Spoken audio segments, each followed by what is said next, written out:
La tête de Kouaban, banlieue de Yaoundé, lieu d'Ingona, dans le département de la Mefou et Afamba, arrondissement de Soa, se referme ce samedi 28 mai 2022 sur Amon Bianda, directeur de la publication du tri-hebdomadaire Le Soir. À l'occasion de cet ultime hommage, des témoignages dignes et mérités lui sont rendus. Les hautes personnalités, hommes, femmes de médias, les familles, amis, connaissances et chefs traditionnels esquissent des pas de danse traditionnels et sani chez les peuples bêtis pour célébrer la bravoure et le mérite d'un mort. Un hommage rendu à la hauteur des œuvres de ce professionnel de médias, rassembleur, arraché à la vie tôt et dont les œuvres témoignent à suffire. Votre arrivée ici et puis du mouvement que vous faites autour de ce décès d'Armand Bianda,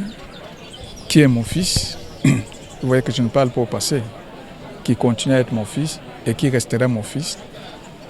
Et vraiment, j'ai beaucoup admiré ce corps de métier de journalisme. J'ai apprécié la façon dont l'événement s'est présenté. Et c'est pour ça que j'ai qualifié cet événement d'une situation de crise, avec 3 étapes: l'avant, pendant et l'après-crise. L'avant, c'est que la plupart des journalistes ont fait l'éloge d'Armand, ont parlé d'Armand, et vous l'avez suivi. Pendant, c'est effectivement les moments les plus difficiles aussi que nous avons vécus. Lors de l'homélie tirée des Actes des Apôtres, l'officiant du jour, Abbé Amougou Bida Boniface, curé de la paroisse Saint-Michel à Cange de Ngonard, appelle les hommes de médias, venus nombreux à être des médiateurs, arbitres ou tampons pour des autres, afin que dans nos familles règne la paix. Seul peut nous rendre la confiance quand il nous semble que la mort est victorieuse. Augmente aujourd'hui notre foi en ton Fils Jésus ressuscité des morts, affermis notre espérance de la résurrection de Armand Bianda, ton serviteur et notre frère. La danse des Saniers, conduite par le président directeur général du groupe La Météo Dieudonné Mveng, accompagné des autres directeurs de publication venus soutenir la famille dans ces moments de dure épreuve, relatent leurs meilleurs moments passés ensemble.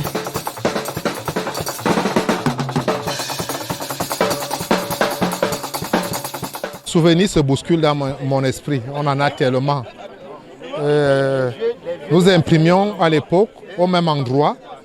Mon journal arrivait avant lui, ou alors il arrivait toujours avant moi, et on se retrouvait à l'imprimerie soit pour dénoncer notre imprimeur qui avait des méthodes d'un autre temps. C'était un monsieur, sur le plan professionnel, il était perfectionniste. C'est quelqu'un qui cherchait chaque jour à repousser ses limites et à se distinguer positivement dans le monde de la presse. Ça, c'est la première chose. La seconde chose, c'est que c'était un monsieur altruiste. Quand il pensait à partager, il pensait à redistribuer. Et ce n'est pas une qualité qui est commune dans le monde de la presse et même plus largement dans le monde dans lequel nous vivons. Armand Bianda était un journaliste au propre comme au figuré. C'était une personnification de la brillance professionnelle. Il était pour moi à la fois un confrère, un ami, un confident, également un partenaire.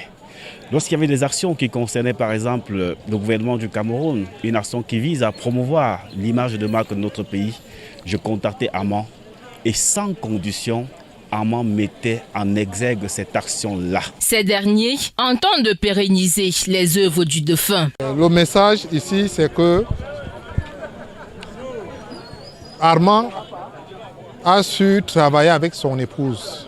Il lui a montré les ficelles du métier. Et nous souhaitons que son épouse continue l'œuvre. Les hommes lors des Bamba, prenant la parole, remercient la famille Bianda et la veuve. Armand Bianda, qui range définitivement sa plume, laisse toute une famille éprouvée dans les mois. Il laisse également une femme et des enfants sans voix.